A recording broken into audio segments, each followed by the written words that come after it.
Tear gas hung heavy in the sultry tropical night. Jets of water cannon, laced with stinging chemicals, slicing through the choking plumes, driving protesters back before they'd advance again. Taunting riot police behind the razor wire and broken barricades with chants of slaves, you slaves of the dictatorship. Wave after wave of demonstrators, most without gas masks to protect them, surging up, washed back again, an angry human tide. Well, if the government thought that they could just tough this out and wait for it to go away, they're going to have to think again. They're running out of options here. But there is no sign at all of the compromise which the king hinted at just 2 weeks ago.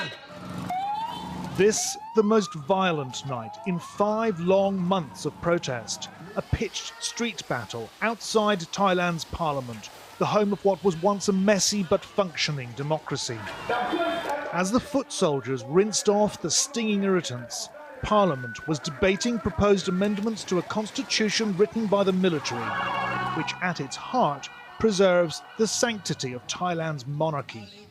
Revisions that the upper house of senators, hand-picked by the army, are unlikely to permit to see the light of day.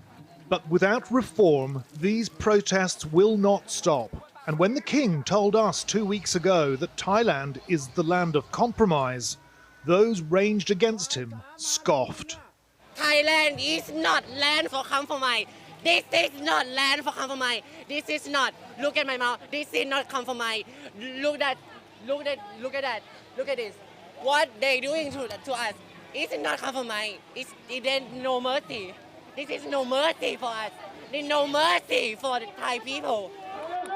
This afternoon, pro-democracy protesters breached barricades near Parliament. Police vanished, allowing direct confrontation with the king's ultra-royalist yellow shirt supporters, who'd come to demand the former junta's constitution remains untouched. King Maha Vajiralongkorn is exalted in this constitution as enthroned in a position of revered worship. But those clamouring for reform believe he's all too human, and tales of regal profligacy have embittered many Thais left destitute by this pandemic.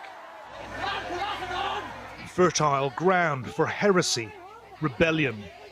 The Hunger Games salute remains the symbol of defiance here in increasingly dystopian Siam.